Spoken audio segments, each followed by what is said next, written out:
समंदर में फंसा हुआ जहाज निकाल लिया गया है। तमाम लोग महफूज हैं।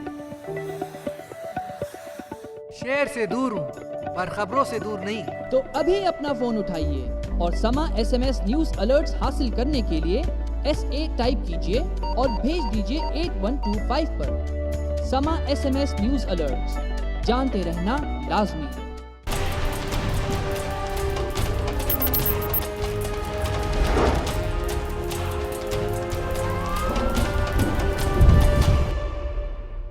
शेखुपुरा में जमीन का एक टुकड़ा दो दोस्तों के दरमियान हायल हुआ तो उसका क्या नतीजा निकला।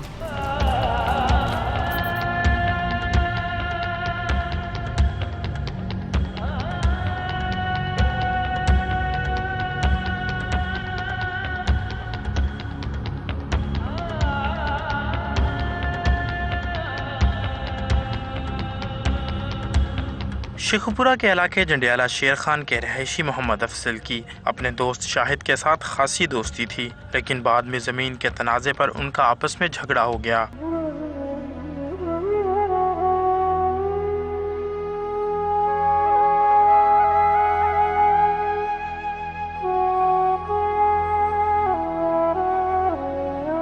यार आए थे तो खाना ही ले आते। मुझे क्या पता था कि आप खेतों में काम कर रहे हैं। अगर पता होता तो मैं लेके आ जाता। सुबह कितने बजे क्या आए हुए? मैं तो तड़के ही आ गया था। यार फिर ज़मीन का क्या फैसला किया है? फैसला तो उसका होता है भाई जिसकी लड़ाई हो। ज़मीन तो मेरी है। अच्छा यार तू नहीं समझेगा, तू तो दोस्ती में दरार डालेगा। तुमने कोई शिकवा नहीं अब करना, जो होगा अब देखा जाएगा। यार ये धमकी ना लगाया कर, हम फिर एक है। चलो शाहिद, और बाद में देखा जाएगा। कई दफ़ा बात मरने मुराने तक पहुंच गई, लेकिन मोहल्लेदारों ने उनकी सुलह करवा दी। इस दौरान चंद दिन पहले अफजल घर से खेतों को पानी लगाने के लिए गया, लेकिन काफी देर तक घर न लौटा।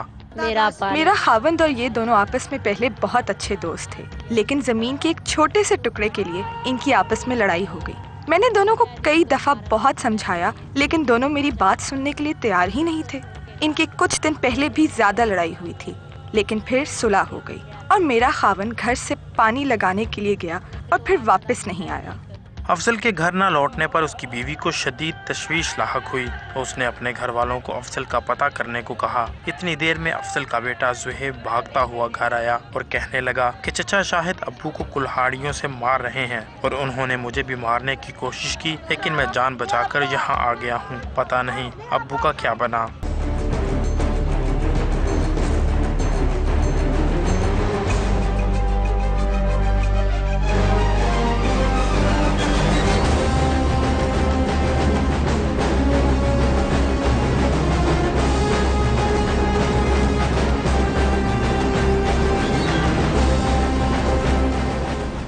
जब अफजल काफी देर तक घर नहीं लौटा तो मैंने दूसरे घर वालों को कहा कि जाओ और जाकर अफजल का पता लगा कर आओ। और अभी हम ये बातें कर ही रही थे कि मेरा बेटा भागता हुआ घर आया और कहा कि चाचू अब्बू को मार रहे हैं, और उन्होंने जब मुझे मारने की कोशिश की तो मैं जान बचाकर यहाँ चली आई।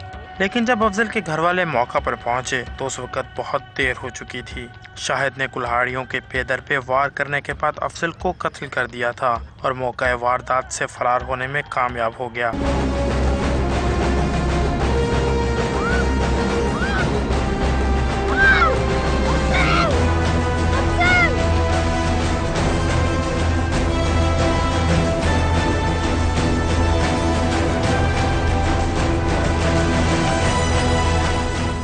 मकतूल की मौत की खबर घर पहुंची तो वहां कोहराम मच गया।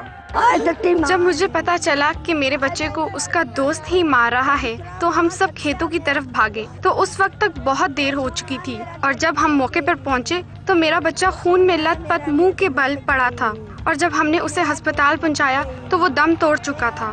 मुझे समझ नहीं आ रही थी कि मैं अपने बच्चे के बगैर जिंदगी कैसे गुजारूंगी।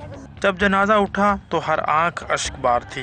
मकतूल की बेटी का कहना था कि मुल्ज़िमान हमें धमकियां दे रहे हैं। मेरे पापा का क्या गुनाह था, क्या कसूर था उनका? वो तो सिर्फ बाहर गए थे, उन्हें क्या पता था मेरी आगे मौत है। हमारा क्या गुनाह, इन बच्चों का क्या गुनाह है?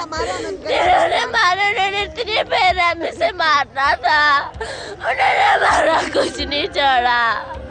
हमारे पापा सिर्फ एक ही थे, उन्हें भी छीन लिया। पुलिस का कहना है कि एक मुलजिम हमारी हिरासत में है, जबकि दूसरों की गिरफ्तारी के लिए भी छापे मारे जा रहे हैं, जिन्हें जल्द गिरफ्तार कर लिया जाएगा।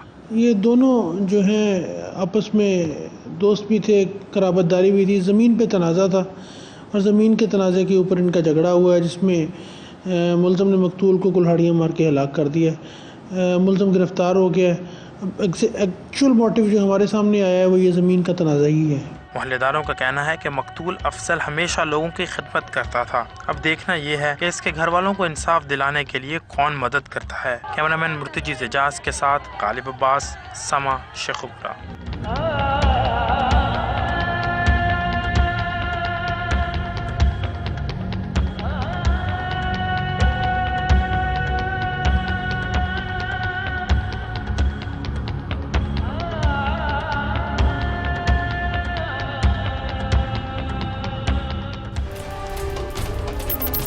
रावलपिंडी के एक होटल में 5 मुलाजमीन को कत्ल करने वाले 2 सफ्फाक कातिल कानून की गिरफ्त में आ गए। आखिर ऐसी क्या वजह थी कि उन्होंने फायरिंग करके 5 अफराद की जिंदगियों का खात्मा कर दिया था?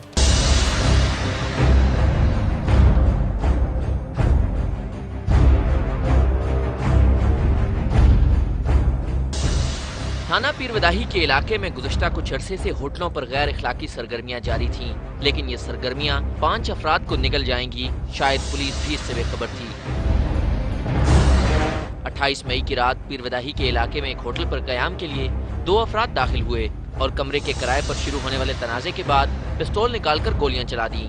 मैं तो उधर होटल पे गया हूँ तो वहाँ लाशें पड़ी हुई थी और हम ऊपर नहीं चढ़े, वापस आ गए, सीधे हॉस्पिटल पे आ गए। यही सुना है कि उधर कत्ल हुए 5। पुलिस ने मुकदमा दर्ज करके तफ्तीश शुरू की और होटल पर आने वाले मुसाफिरों की फहरिस्त का जायजा लिया गया तो पता चला कि एक मुसाफिर ऐसा था जिसने पैसों की अदायगी के बाद कमरे पर नापसंदीदगी का इजहार करते हुए इसे खाली कर दिया था। क्राइम सीन देखने में जो है वहाँ से हमें जो है एक ही क्लू मिला है, रजिस्टर वो फटा हुआ था, उस रजिस्टर को हमने जोड़ा, उस रजिस्टर को देखा, उसमें एक NIC नंबर लिखा हुआ था, 2 नाम लिखे हुए थे, जिसमें ये लिखा हुआ था कि मुसाफिरान को जो है कमरा पसंद ना है। तो उसके जो NIC नंबर था उस पर फिर हमने नादरा से हमने निकलवाया रिकॉर्ड उसकी फ़ोटो निकलवाई, फ़ोटो कापी निकलवाई। उसके बाद फिर हमने उसका सिम रिकॉर्ड वगैरह चेक करवाया। तो वो एक छोटा सा क्लू था जिसके पीछे हम विदिन 48 आवर्स में पुलिस ने फायरिंग करने वाले अली रजा और लियाकत को डेरा इस्माइल खान के इलाके से गिरफ्तार कर लिया। उनका कहना है कि होटल में गैर इखलाकी सरगर्मियां जारी थीं, जिसका वो भी हिस्सा थे। ताहम डील न होने पर उन्होंने वहां पर मौजूद तमाम अफराद को कत्ल कर दिया। मुझे इसने चाकू दिया है, कोई तुम्हें कोई गए ना, तुम चाकू मारना उसको।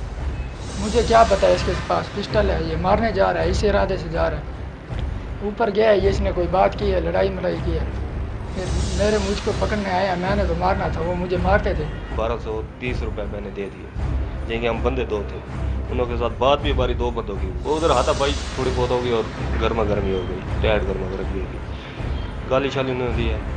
मैंने उनको बोला ठीक है, मैं आपके साथ दे दूँगा। मैं चला गया वापस, इसको लेके चले गए हम। फिर उधर से 3:30 बजे फिर वापस आ गए, फिर आगे फिर उनके साथ वही बात हो गई। बस फिर इसने छुरियाँ मारना शुरू कर दी और मैंने फायर मारना शुरू। मुल्जिमान के कब्जे से आला कत्ल भी बरामद कर लिया गया है। पुलिस के मुताबिक मुल्जिमान वारदात के बाद पैदल ही फरार हो गए थे, जबकि रजिस्टर पर कमरा पसंद न आने की तहरीर से तफ्तीश पहले रोज ही सही सिम पर चल पड़ी थी।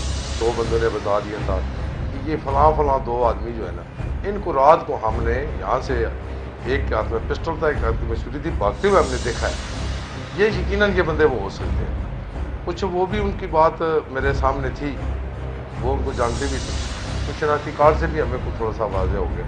थाना पीरवदाही के इलाके में मनशियात, कमारबाजी समेत दीगर गैर इखलाकी सरगर्मियां जारी रहती हैं, जिनकी रोकथाम के लिए पुलिस को मजीद इक़दाम करना होंगे ताकि बढ़ते हुए जराइम और इन पर होने वाली कत्ल की वारदातों को रोका जा सके। आमिर सईद अब्बासी, समा, रावलपिंडी।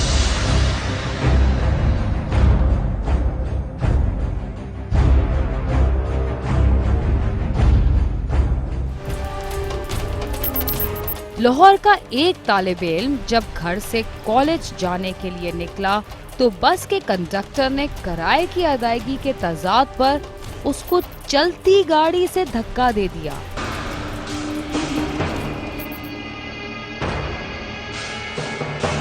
लाहौर के इलाके बागबानपुरा के रहायशी सज्जाद का बेटा Mohammad Tabish government technical institute में ज़ेरे तालीम था और अलग सुबह घर से तैयार होकर कॉलेज के लिए धर्मपुरा पुल से बस पर सवार हुआ। अभी वो धर्मपुरा अंडरपास के करीब पहुंचा ही था कि किराया ना देने पर बस कंडक्टर और उसके दरमियान तलख कलामी शुरू हो गई, जिस पर कंडक्टर ने उसे धक्का देकर बस से नीचे फेंक दिया और ड्राइवर ने बस भगा दी।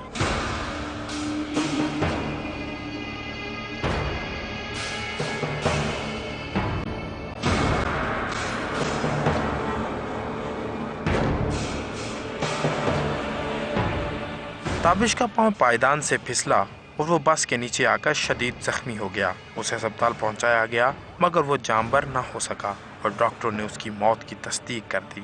जब ये खबर ताबिश के कॉलेज के दोस्तों तक पहुंची तो वो मौका पर इकट्ठे हो गए और उन्होंने धर्मपुरा अंडरपास के करीब टायर जलाकर रोड को मुकम्मल तौर पर ट्रैफिक के लिए ब्लॉक कर दिया। सिर्फ यही नहीं बल्कि उन्होंने 3 बसों को भी आग लगा दी। बस का जो अगला दरवाजा है ना उससे गिर गया है लड़का, पीछे टायर के नीचे आ गया है, उसका हाथ नहीं उधर पड़ा। दरवाजे में रश ज़्यादा था, लड़के ज़्यादा लटके हुए थे। ये लड़का पीछे से भाग के आया, इसका हाथ नहीं पड़ा, वो गिर गया।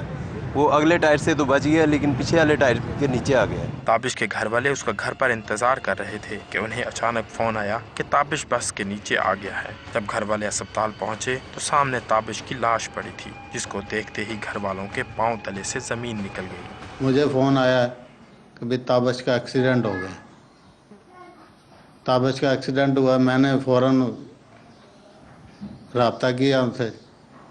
मुगल पहले उन्होंने बताया मुगलपुरे हुआ, मुगलपुरे जाके मैंने दोबारा वही फ़ोन पे रिपीट किया तो उन्होंने बोला जी मुगलपुरे नहीं धर्मपुरे में है। तो मेरे बच्चे की लाश मेरे सामने पड़ी और इस हालत में पड़ी हुई है कि उसको देख कर इंसान का दिल दहल जाता है। इतनी बुरी हालत उसकी कि वो उसके देखा नहीं गया मुझसे। एक तो ताबिश के घर वाले उसके बिछड़ने के गम से निढाल हैं, दूसरा पुलिस वालों ने रवायती अंदाज में तफ्तीश करते हुए ताबिश के मामू और दूसरे घर वालों के खिलाफ बसें जलाने का मुकदमा दर्ज कर लिया। उन पर दबाव डाला जा रहा है कि ताबिश के कत्ल का मुकदमा वापस लिया जाए। मैं अभी लाश को आए हैं लोग ढांप रहे हैं, मैंने अपने हाथों से उसको साइड पे किया है तो इतनी देर में ही मुझे नहीं समझ आई कहाँ से इतना स्टूडेंट इकट्ठा हुआ है, किसने उनको बुलाया है, क्या हुआ है। एकदम बसों को आग लगना शुरू हो गई है। वालिद साहब जैसे ही आए हैं मैंने वालिद साहब को संभालना शुरू कर दिया तो एकदम टायर बसों के जो टायर हैं वो ब्लास्ट होना शुरू हुए। तो मैं फिर उन लोगों की तरले मिलते किए कि मैंने कहा यार मेरे भाई की लाश को साइड पे कर दो, कहीं उसको भी आग ना लगे। बल्कि मैंने खुद और उतनी देर को मेरे बाकी के कज़न भी आ गए, मेरे बहनोई वो भी आए हैं, उन्होंने हमने मिल के उसकी लाश जो है वो ग्राउंड में की है। ताबिश के घर वाले इस वक्त जहनी दबाव का शिकार हैं। उनका कहना है कि एक तो हमारा बच्चा हमसे छीन लिया गया और हम पर मुकदमा भी बना दिया गया, हालांकि हमें पता ही नहीं कि बसों को किसने नजर आतिश किया। ख्वाहिशें तो उसकी बहुत थी, माशाल्लाह पढ़ा लिखा था, काम पे लगना था, करना था। ख्वाहिशें तो आगे इंसान अपने बचपन की में ख्वाहिशें तो माँ बाप से ही पूरी करता है ना। अब उसने कहा था मैंने मोबाइल लेना है, मैंने कहना अच्छा बेटे चल मोबाइल अपनी तनख्वाह मिलेगी ना उससे देगा मोबाइल तो तुझे ज़्यादा खुशी होगी।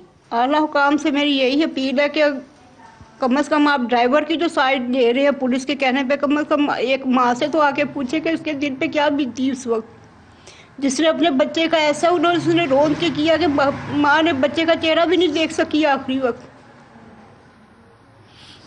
यही हसरत रहेगी सारी उम्र की मैं उसका आखिरी वक्त तो चेहरा देख लेती, लेकिन उसने इस काबिल ही नहीं छोड़ा कि मैं उसके आखिरी दीदार ही कर लेती। सिर्फ जिस्म के हिस्सों को हाथ लगा के उसकी टांग बाजू देख के तसल्ली की है कि अच्छा यही मेरा बच्चा है। पुलिस एहलकार इस वाक़े के बारे में बात तक करने को तैयार नहीं, लेकिन ताबिश के घर वाले इंसाफ मिलने की उम्मीद कर रहे हैं। अब देखते हैं कि उन्हें इंसाफ मिलता है या नहीं। कैमरामैन मुर्तजीज़ एजाज के साथ गालिब अब्बास, समा, लाहौर।